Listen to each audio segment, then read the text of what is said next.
دنیا کے سرمایے سے ہم دنیا کی چیزیں خرید کر اپنی ضروریات کو پورا کرتے ہیں، جبکہ اس سیزن کے اندر ہم جو سرمایہ جمع کرتے ہیں وہ آخرت کا، قیامت والے دن کا، قبر کا سرمایہ ہے کہ اللہ تعالی ہمارے اوپر کیسی عجیب پابندیاں عائد فرماتے ہیں اور ہماری کیسی زبردست تربیت فرماتے ہیں، جیسے اہل اللہ اور اولیاء خانقاہوں میں تربیت فرماتے ہیں کہ دین کے اعمال کو، شریعت کے اعمال کو اپنی طبیعت بنا لو، ان کی اپنی عادت بنا لو، کہ جیسے تمہاری عادت بنتی چلی جائے گی تو پھر جو ہے نا تم جیسے ہی رمضان کے بعد بھی نماز تمہاری چھوٹے گی، تمہارا دل بے چین ہو جائے گا، تم بے سکون ہو جاؤ گے، تمہیں اس وقت تک سکون نہ ملے گا جب تک آ کر کے اپنی نماز نہ پڑھ لو، تم حرام۔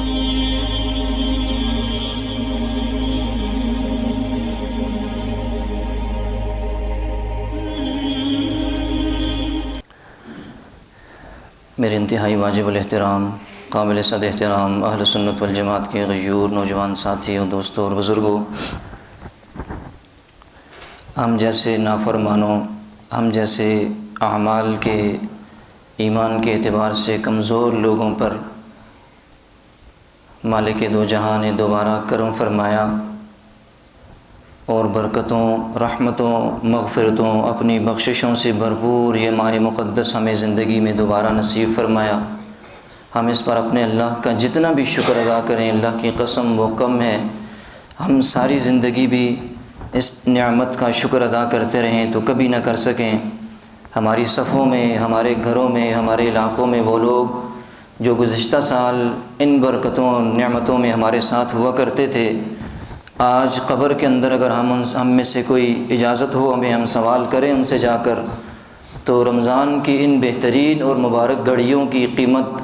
انہیں پتہ ہوگی کہ رمضان کے اندر جتنے اعمال کیے جاتے ہیں قبر میں ان کی قدر و منزلت اور حیثیت کیا ہوتی ہے۔ اللہ ہمیں اس رمضان کی قدردانی کی توفیق نصیب فرمائے۔ رمضان سے متعلق چند گزارشات آپ کے سامنے پیش کروں گا۔ اللہ تعالی مجھے صحیح طریقے سے حق اور سچ بیان کرنے کی توفیق نصیب فرمائے۔ سب سے پہلے مجھے آپ سب کو اس پر عمل کی توفیق نصیب فرمائے۔ ہر کاروبار کے لیے اور جتنے بھی دنیا میں کام کاج ہوتے ہیں جن سے ہم سرمایہ حاصل کرتے ہیں، ان کے لیے مختلف اوقات کے اندر زندگی میں سیزن ہوا کرتا ہے اس سرمایہ کے حصول کا۔ ہر کاروبار کا اپنا ایک وقت ہے جس وقت وہ عروج پر ہوتا ہے، اور اس وقت اس کاروبار سے انسان کو خوب سرمایہ کاری ہوتی ہے، خوب انسان کو اس سے دولت ملتی ہے، اور جب وہ سیزن ختم ہو جاتا ہے پھر سرمایہ اور دولت تو ملتی ہے لیکن اس درجے کی نہیں ملتی جیسے سیزن کے اندر ملتی ہے۔ اسی طرح ایک مسلمان کے لیے، ایمان والے کے لیے یہ روزہ اور رمضان یہ نیکیوں کا سیزن ہے۔ اس سیزن کے اندر اللہ تعالیٰ اعمال کی قدر و قیمت اتنی بڑھا دیتے ہیں کہ عام پورے 11 مہینوں میں سال کے اس اعمال کی اتنی قدر و قیمت نہیں ہوتی جتنی رمضان کے مقدس مہینے میں ہوتی ہے۔ اور سیزن کے اندر ہم دولت اور سرمایہ جمع کرتے ہیں، تو یہ جو رمضان کا سیزن ہے اس میں ہم کیا چیز جمع کرتے ہیں؟ اس میں بھی ہم سرمایہ جمع کرتے ہیں، دولت جمع کرتے ہیں۔ دنیا کے سرمایے سے ہم دنیا کی آسائشیں خریدتے ہیں، دنیا کے سرمایے سے ہم دنیا کی چیزیں خرید کر اپنی ضروریات کو پورا کرتے ہیں، جبکہ اس سیزن کے اندر ہم جو سرمایہ جمع کرتے ہیں وہ آخرت کا، قیامت والے دن کا، قبر کا سرمایہ ہے کہ ہم قیامت والے دن اللہ کے سامنے جب کھڑے ہو جائیں گے تو دنیا کے سرمایے وہاں ختم ہو جائیں گے، دنیا کی کرنسی پھر وہاں نہیں چلتی، وہاں یہی ثواب کی اور نیکیوں کی کرنسی اللہ کے حضور ہم پیش کر کے پھر اس کے بدلے میں اللہ تعالی ہمیں جنت کی نعمتوں سے، جنت کے محلات سے سرفراز فرمائے گا۔ تو یہ سیزن نیکیوں کا سیزن ہے ایک مسلمان کے لیے۔ جتنی نیکیاں، جتنی سرمایہ اپنی آخرت کے لیے انسان جمع کر سکتا ہے، اللہ نے آج موقع دیا ہے اور توفیق بھی دی ہے، صحت بھی دی ہے، تو اس صحت اور توفیق کے ساتھ ہم جتنی نیکیاں جمع کریں اللہ تعالی ہمیں زیادہ سے زیادہ نیکیاں جمع کرنے کی توفیق نصیب فرمائے۔ اسی طرح ہر ادارہ اور ہر فرم اور ہر جو ہے نا وہ کام کاج والے ادارے جہاں ہوتے ہیں وہاں پر لوگوں کو رکھنے کے بعد ان کی شروع میں ٹریننگ کروائی جاتی ہے، اور مختلف اداروں میں تو ہر 6 ماہ بعد، سال بعد، 6 سال بعد، 10 سال بعد مختلف ٹریننگز ہوتی رہتی ہیں۔ اس ٹریننگ کی بنیاد پر پھر اس کا جو امپلائی ہوتا ہے، وہاں کام کرنے والا ہوتا ہے، وہ پھر اگلا وقت جو وہاں رہتا ہے اسی ٹریننگ کے سامنے رکھتے ہوئے، مد نظر رکھتے ہوئے وہاں اپنا وقت گزارتا ہے۔ تو اللہ تعالیٰ نے ایک مسلمان کے لیے یہ رمضان کا وقت بھی ٹریننگ اور اس کی جو ہے نا تربیت کے لیے مختص کیا ہے کہ اس ایک مہینے کے اندر ذرا تھوڑا سا اس بات کو تصور کریں، اس صرف ایک مہینے کے اندر اللہ تعالی ہمارے اوپر کیسی عجیب پابندیاں عائد فرماتے ہیں اور ہماری کیسی زبردست تربیت فرماتے ہیں، جیسے اہل اللہ اور اولیاء خانقاہوں میں تربیت فرماتے ہیں، مختلف حلال چیزوں کو، مختلف صحیح چیزوں کو بھی لوگوں پر پابندیاں لگا کر ان کے نفس کو مارنے کے لیے، ان کے تکبر اور غرور کو مٹانے کے لیے، اللہ کا قرب حاصل کرنے کے لیے۔ اسی طرح اللہ نے یہ پابندیاں جو عام 11 مہینوں کے اندر ہم حلال اور پاکیزہ طیب رزق کی صورت میں استعمال کرتے ہیں، اس ایک مہینے میں صبح سے لے کر شام تک اللہ نے ہمارے اوپر حلال چیزوں کی، پاکیزہ چیزوں کی پابندی لگا دی۔ اللہ تعالیٰ دراصل ہماری یہ پریکٹس اور ہماری پابندی کروانا چاہتے ہیں کہ صبح کے وقت آپ دیکھیں دسترخوان لگا ہوتا ہے اور دونوں قسم کی تربیت ہے۔ صبح کے وقت دسترخوان لگا ہوا ہے، آپ نوش فرما رہے ہیں، تناول فرما رہے ہیں، آپ کھا رہے ہیں، سحری کر رہے ہیں، اسی وقت اللہ کا حکم آپ کی طرف متوجہ ہوتا ہے تو آپ اپنا ہاتھ کھینچ لیتے ہیں، کھانا بند کر دیتے ہیں۔ دسترخوان پر موجود ساری چیزیں آپ کے لیے حلال ہیں، پورے سال کے 11 مہینے اور رمضان کی راتوں کے اندر بھی کھانا استعمال کرنا آپ کے لیے جائز ہے، لیکن سحری کا وقت ہوتے ہی اللہ کا حکم جیسے ہی آپ کی طرف متوجہ ہوتا ہے، آپ کو پتہ لگ جاتا ہے کہ بس اس کے بعد اللہ نے پابندی لگا دی، آپ اپنا ہاتھ کھینچ لیتے ہیں، اس کھانے کو جو حلال بھی ہے، پاکیزہ بھی ہے، اس کو آپ نہیں کھاتے، کیونکہ جس رب نے اس کو حلال اور پاکیزہ کو استعمال کرنے کا فرمایا تھا اس نے ابھی پابندی لگا دی کہ نہ استعمال کرو۔ اب آپ شام تک رک جاتے ہیں، شام کے وقت افطاری کے لیے دسترخوان لگا ہوا ہے، ساری دنیا کی نعمتیں آپ کے دسترخوان پر آپ کے سامنے موجود ہیں، لیکن ایک مومن کی پریکٹس یہ کروائی جا رہی ہے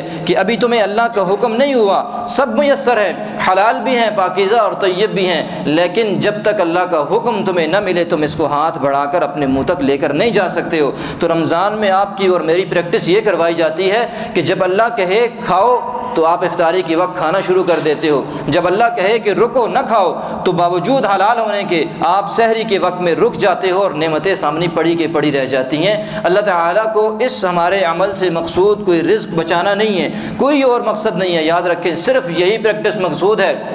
کہ میری اور آپ کی عادت صرف یہ بن جائے کہ جب اللہ کا حکم آئے تو ہم لوگ کسی بھی بات کو سوچے سمجھے بغیر اللہ کے حکم کے سامنے سر تسلیم خم کر دیں۔ ہم یہ نہ سوچیں کہ حلال ہے، طیب ہے، پاکیزہ ہے، کیوں پابندی لگائی جا رہی ہے، بلکہ صرف یہ دیکھیں کہ اس کے خالق اور مالک کا حکم ہے تو بس میں اس پر عمل کرتا چلا جاؤں گا۔ تو اللہ ہماری یہی پریکٹس کروانا چاہ رہے ہیں۔ اور یہاں پر یہ بات بھی سمجھیں، ہم عرض کرتے رہتے ہیں، بتاتے رہتے ہیں علماء کرام کہ جو رمضان کا ایک مہینہ پابندی کے ساتھ اللہ کے حکم کے مطابق گزارتا ہے، پھر سال کے 11 مہینے اللہ تعالیٰ اسے توفیق دیتے ہیں نیکی کی، صحیح راستے پر چلنے کی، لیکن لوگوں کی سمجھ میں نہیں آتی یہ بات۔ لوگ کہتے ہیں ہم تو رمضان کے بعد پھر بگڑ جاتے ہیں، پھر غلط کام کی طرف چلے جاتے ہیں۔ دراصل بات یہ ہے کہ ہم اللہ کے حکم کو، اللہ کی منشا اور اس کے موافق ہم سمجھے ہی نہیں ہے کہ اس پر عمل کیسے کرنا ہے۔ دنیا میں 4 5 6 7 10 دن کے لیے سگریٹ پینے والا وہ عادی بن جاتا ہے، کسی گندی سوسائٹی اور مجلس میں بیٹھنے والا اس کا عادی بن جاتا ہے، اور دنیا کی چائے پینے والا اس کا عادی بن جاتا ہے۔ دنیا کے نشے کرنے والا 5 6 دنوں کے بعد اس سے پوچھے کہتا ہے میں تو 5 6 دن سے یہی کام کر رہا ہوں، بس عادت بن گئی ہے، اب عادت چھوڑنی مشکل ہے۔ اب سمجھیں آپ 1 مہینے کے لیے اللہ کے سامنے جھکتے ہیں، آپ 1 مہینے کے لیے اللہ کی رضا کے لیے صبح سے شام تک اور شام سے صبح تک رکے رہتے ہیں، آپ اللہ کی رضا کے لیے سارے اعمال کرتے رہتے ہیں، تو 1 مہینے کے بعد بھی آپ کی عادت نہ بنے تو سمجھیں کہ آپ نے جس طرح رمضان کو گزارنے کا حق تھا، سوچ اور فکر اور نظریے کے ساتھ، آپ نے اس حق کے ساتھ اس کی ادائیگی نہیں کی، آپ نے کمزوری کی ہے کہ آپ 6 7 دنوں کے اندر تو مختلف چیزوں کے عادی بن جاتے ہیں۔ پھر وہ عادی شخص کی طبیعت کیسی ہو جاتی ہے، اگر وہ سگریٹ چھوڑ دے، اسے نسوار نہ ملے، اسے اس کا نشہ نہ ملے، اس کی عادی چیز نہ ملے، یہ میں ویسے نام لے رہا ہوں، کوئی نیند کا بھی عادی ہو تو اس کی بھی عادت جب چھوٹ جائے وہ بے چینی محسوس کرتا ہے، وہ اپنی بے سکونی محسوس کرتا ہے، اسے تسلی نہیں ہوتی، اس کا جسم بے چین رہتا ہے جب تک اس کو وہ عادت والی چیز نہ مل جائے۔ تو اصل میں رمضان ہمیں یہ بتلانا چاہتا ہے، اللہ ہماری یہ پریکٹس اور تربیت کروانا چاہتے ہیں کہ دین کے اعمال کو، شریعت کے اعمال کو اپنی طبیعت بنا لو، ان کی اپنی عادت بنا لو، کہ جیسے تمہاری عادت بنتی چلی جائے گی تو پھر جو ہے نا تم جیسے ہی رمضان کے بعد بھی نماز تمہاری چھوٹے گی تمہارا دل بے چین ہو جائے گا، تم بے سکون ہو جاؤ گے، تمہیں اس وقت تک سکون نہ ملے گا جب تک آ کر کے اپنی نماز نہ پڑھ لو، تم حرام کی طرف نظریں اٹھاؤ گے تو تم بے سکون ہو جاؤ گے کہ رمضان میں پریکٹس کر چکے ہوگے اپنی نظروں کو کو نیچے رکھنے کے لیے تم حرام کی طرف ہاتھ بڑھاؤ گے تو رمضان کی پریکٹس تمہیں وہ عادت ایسی بن چکی ہوگی کہ تمہیں بے چینی اور بے سکونی ہوگی۔ جب تک تم اللہ کے حکم پر چل کر اللہ کے حکم کے مطابق زندگی گزارو نا، اس وقت تک دل اور روح بے سکون ہوگی۔ تو رمضان ہماری یہ پریکٹس کرواتا ہے۔ دنیا کا دستور، دنیا کے معاملات کے اندر تو ہم ایسا کرتے ہیں کہ وہاں عادی بن جاتے ہیں 5-6 دن کے بعد، تو اللہ ہمیں پورے مہینے کی پریکٹس کرواتا ہے اور ہماری عادت بنوانے کی کوشش کرتا ہے۔ جب شریعت آپ کی عادت بن جائے تو پھر آپ کبھی پریشان نہیں ہوتے، بلکہ عادت کے مطابق شریعت کے اعمال کو، زندگی کو گزارتے چلے جاتے ہیں۔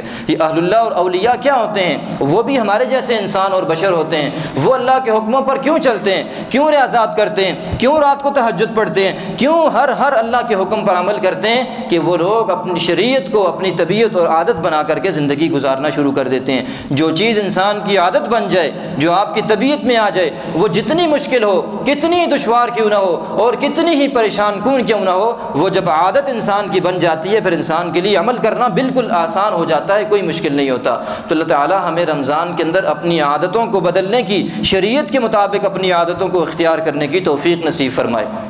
اسی طرح دنیا والوں کا ایک دستور یہ بھی ہوتا ہے، حدیث پاک کے اندر آتا ہے،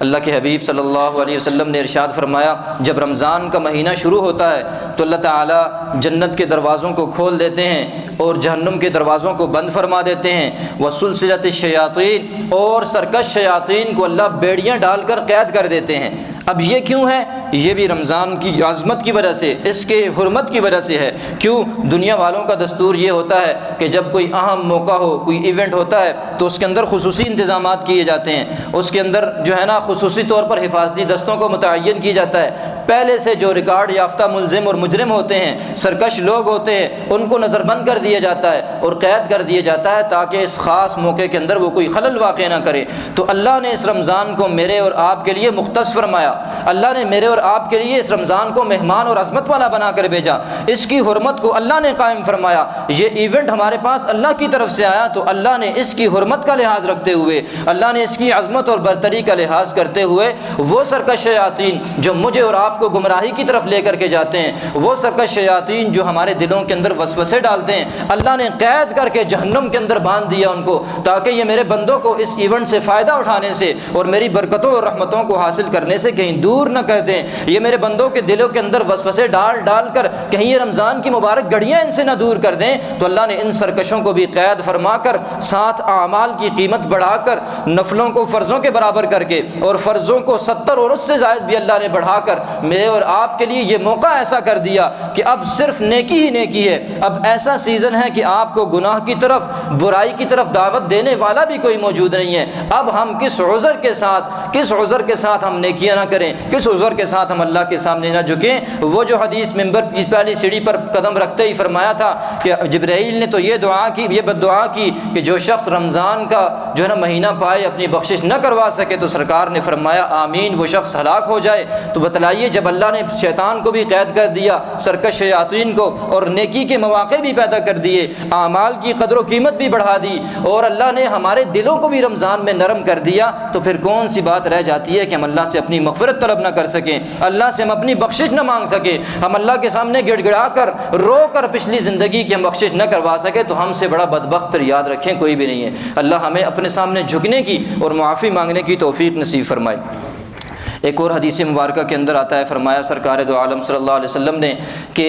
یہ جو 5 نمازیں ہیں یہ درمیان کا ان کا جو وقت ہوتا ہے، اسی طرح ایک جمعہ سے لے کر دوسرے جمعہ تک کا جو وقت ہوتا ہے، اور اسی روایت کے آخر میں فرمایا کہ ایک رمضان سے لے کر دوسرے رمضان تک درمیان کا جو پیریڈ ہوتا ہے، جب انسان 5 نمازیں پڑھتا ہے، ایک جمعہ اور دوسرا جمعہ پڑھتا ہے، اور ایک رمضان اور دوسرے رمضان کے روزے رکھتا ہے، تو درمیان میں جتنا بھی پیریڈ ہے اس میں سے چھوٹے چھوٹے گناہ انسان سے غلطیاں نافرمانیاں ہو جاتی ہیں۔ اللہ صرف رمضان کی برکت سے، جمعے اور نماز کی، فرض نماز کی برکت سے درمیان والے سارے گناہوں کو اللہ تعالیٰ معاف فرما دیتے ہیں۔ تو رمضان کے اندر اللہ دل اتنے نرم کرتے ہیں کہ ہر شخص چاہتا ہے کہ صدقہ اور خیرات کروں، ہر شخص کی چاہت ہوتی ہے کہ جھک جاؤں اللہ کے در پہ آ کر، ہر شخص چاہتا ہے کہ قرآن کی تلاوت کروں، ذکر اللہ کروں، اپنی زبان کی اور نظروں کی اور کانوں کی حفاظت کروں۔ یہ اس وجہ سے ہے کہ اللہ نے نیکی کے مواقع سارے میسر کر دیے، کہ شیطان کو وہاں قید کر دیا اور دلوں کے اندر بھی یہ بات ڈال دی کہ کہ میری طرف ان کی رغبت ہو جائے۔ اسی لیے رمضان میں وہ لوگ بھی جو پورا سال مسجد کا رخ نہ کرتے ہوں،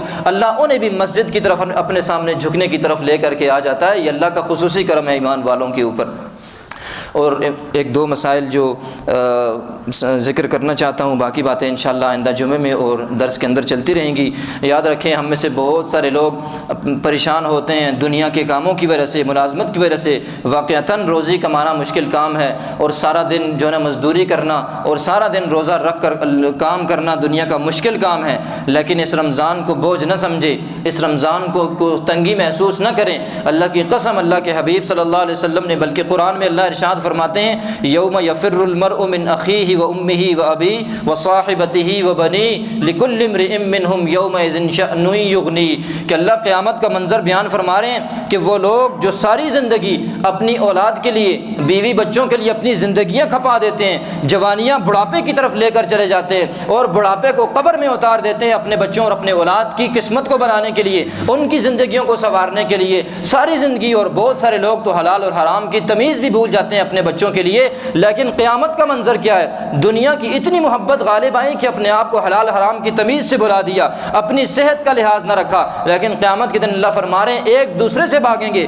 کوئی کسی کے کام نہیں آئے گا، کوئی کسی کی سفارش نہ کر سکے گا اللہ کے سامنے، اور کوئی کسی کے کسی بھی کام نہیں آئے گا۔ لکل امرئ منہم یومئذ شأن یغنی، ہر ایک کو اپنی شان، اپنے کام بے نیاز کر دیں گے کہ بھائی میرا کیا بنے گا اللہ کے سامنے، میں کیسے اللہ کے سامنے چلا جاؤں گا، کیسے میرے اعمال کا وزن ہوگا، میرا کیا بنے گا اللہ کے سامنے۔ اس وقت کے اندر بھی جس روزے کو آپ میں سے بہت سارے لوگ تنگی محسوس کرتے ہیں، بوجھ سمجھتے ہیں، پریشان ہوتے ہیں کہ کیسے رکھوں گا صبح سے شام تک، اس روزے اور قرآن سے متعلق حدیث مبارکہ کے اندر آتا ہے، فرمایا الصیام والقرآن یشفعان للعبد یوم القیامہ، کہ میرے بندو کو اس رمضان کو اس اللہ کے سامنے بھوکا پیاسا رہنے کو بوجھ نہ سمجھو۔ یہ قیامت والے دن جب ایک دوسرے سے بھاگ رہے ہوگے، جب ایک دوسرے کے لیے ساتھ نہ دو گے، ماں بیٹے کے لیے ساتھ نہ دے گی جو اتنی محبت کرتی ہے اپنی ممتا کی وجہ سے، فرمایا کہ اس وقت روزہ اللہ کے دربار میں تمہارے لیے حاضر ہو جائے گا اور یشفعان للعبد، اللہ کے سامنے آہوزاری کرے گا، سفارش کرے گا کہ اللہ سخت گرمیوں کے موسم تھا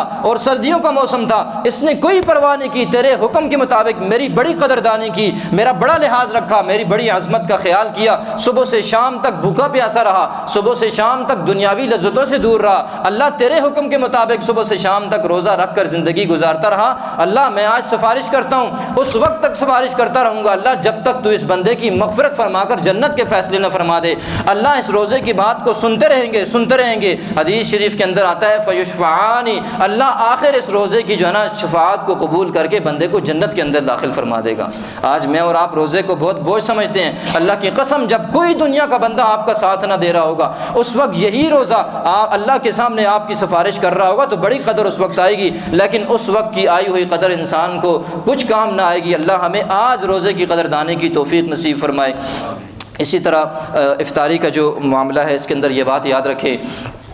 کہ ہم لوگ ہمارے ذہنوں کے اندر بعض دفعہ یہ شبہ آتا ہے کہ ہمارے محلوں کے اندر اور ہمارے رشتہ داریوں کے اندر، علاقوں کے اندر جو غریب لوگ ہیں، اور ہم اس بات کو بڑا اچھا سمجھتے ہیں صرف غریبوں کا جو ہے نا لحاظ رکھا جائے، اچھی بات ہے، اسلام غریب غربا کی ہمیں جو ہے نا وہ خیال رکھنے کی بڑی وہ تو جو ہے نا ترغیب دیتا ہے، اور سرکار دو عالم صلی اللہ علیہ وسلم کے متعلق آتا ہے کہ اور تو سال کے 11 مہینے اللہ کے راستے میں خرچ کرتے تھے، کبھی بھی رات کے وقت فرمایا کوئی چیز میرے پاس بچ جائے، تھوڑا سا سونا بھی، تھوڑی سی مال بھی، تو رات مجھے نیند نہیں آتی کہ مجھے موت آ جائے تو میں اللہ کو کیا جواب دوں گا جا کر۔ تو فرمایا کہ رمضان میں اتنا صدقہ اور خیرات کرتے کہ ریح المرسلہ، جیسے تیز ہوا اور آندھی چلی جاتی ہے اور آگے درختوں کو چیزوں کو گراتی چلی جاتی ہے، اللہ کے حبیب رمضان میں اتنا صدقہ اور خیرات کیا کرتے تھے کہ ہاتھوں کو بالکل کھول دیا کرتے، جو بھی اپنے پاس ہوتا سب اللہ کے راستے میں خرچ کر دیتے۔ تو اسلام ہمیں رمضان میں بھی زیادہ ترغیب دیتا ہے لوگوں کا خیال کرنے کی، لیکن اس کے ساتھ یہ تصور قائم نہ کیا جائے کہ صرف جو ہے نا غریب لوگوں کو اور مساکین کو دیا جائے،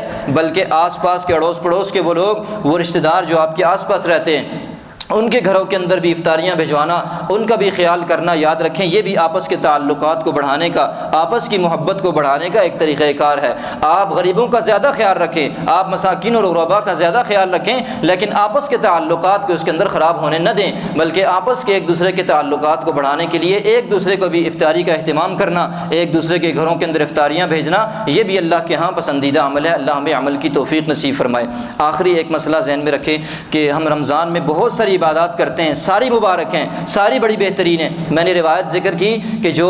ایک 5 نمازیں پڑھتا ہے، جمعے کی نماز ادا کرتا ہے اور رمضان کے روزے رکھتا ہے تو درمیان کے سارے صغیرہ گناہ معاف ہو جاتے ہیں۔ رمضان کی برکت سے یاد رکھیں کبیرہ گناہوں کی معافی کا معاملہ حدیث میں 2 چیزیں آتی ہیں۔ مردے کو غسل دینے سے، مسلمان بھائی کو غسل دینے سے جب وہ مردہ ہو تو اللہ تعالیٰ 40 کبیرہ گناہوں کو معاف فرماتے ہیں۔ اور ایک اور مقام پوری احادیث میں کبیرہ گناہ صرف توبہ سے معاف ہوتے ہیں۔ یہ 2 حدیثیں ہیں جن کے اندر کبیرہ گناہ انسان کے معاف ہوتے ہیں، اور یہ جو روایت بتانے لگا ہوں انسان کے ساری زندگی کے سارے کبیرہ گناہ اللہ معاف فرما دیتے ہیں۔ رمضان میں دل نرم ہوتے ہیں، اوقات انسان کے پاس فارغ ہوتے ہیں۔ صلاۃ التسبیح کی نماز سے متعلق آتا ہے کہ جو شخص اس کو ادا کرتا ہے 4 رکعت نماز، اللہ تعالیٰ اس کے ساری کے ساری سارے معاف فرما دیتے ہیں۔ پڑھنا کوئی مشکل نہیں ہے، آسان جملے ہیں اس کے، ہر شخص پڑھ سکتا ہے، سیکھ سکتا ہے، اور جو ہے نا اس کی بڑی جو فضیلت بھی ہے، پھر کسی دن بیان کروں گا، وقت کم ہے، صرف پڑھنے کا طریقہ کار بتا دیتا ہوں کہ ہر رکعت کے اندر ثنا پڑھنے کے بعد سبحانک اللہم، 4 رکعت نماز کی نیت باندھیں صلاۃ التسبیح کی، اور پہلی رکعت کے اندر سبحانک اللہم وبحمدک وتبارک اسمک وتعالی جدک ولا الہ غیرک پڑھنے کے بعد 15 مرتبہ سبحان اللہ والحمد للہ ولا الہ الا اللہ واللہ اکبر، یہ تیسرے کلمے کا ورد، سبحان اللہ والحمد للہ ولا الہ الا اللہ واللہ اکبر، یہ سبحان اللہ پڑھنے کے بعد ثنا پڑھنے کے بعد 15 مرتبہ پڑھنا ہے۔ پھر آپ نے سورۃ الفاتحہ پڑھنی ہے، اس کے ساتھ کوئی سورت ملانی ہے، پھر رکوع میں جانے سے پہلے 10 بار پڑھنا ہے، شروع میں 15 بار، باقی تمام جگہوں پر رکعت کے اندر 10 بار پڑھنا ہے۔ رکوع سے پہلے 10 بار، پھر رکوع میں سبحان ربی العظیم 3 بار، 5 بار، 7 بار پڑھنے کے بعد یہ 10 بار پڑھنا ہے۔ پھر رکوع سے کھڑے ہو کر ربنا ولک الحمد پڑھنے کے بعد 10 بار، پھر سجدے میں جا کر سبحان ربی الاعلیٰ پڑھنے کے بعد 10 بار، پھر 2 سجدوں کے درمیان جلسہ میں جب بیٹھتے ہیں اس وقت 10 بار، پھر دوسرے سجدے میں 10 بار، یہ پوری اگر گنتی کریں 75 کی تعداد بنتی ہے۔ یہ 300 کی تعداد 4 رکعتوں کے اندر پوری ہو جاتی ہے۔ آسان ہے، 20-25 منٹ انسان کے لگتے ہیں، لیکن پچھلی ساری زندگی کے انسان کے کبیرہ گناہ معاف ہو جائیں، اس سے بڑی سعادت اور غنیمت اور کیا ہو سکتی ہے۔ اللہ تعالی ہمیں روزانہ یہ پڑھنے کی اہتمام کے ساتھ توفیق نصیب فرمائے۔ جو کچھ کہا سنا اللہ پہلے مجھے اور پھر آپ سب کو اس پر عمل کی توفیق نصیب فرمائے۔ وما علی الا البلاغ المبین۔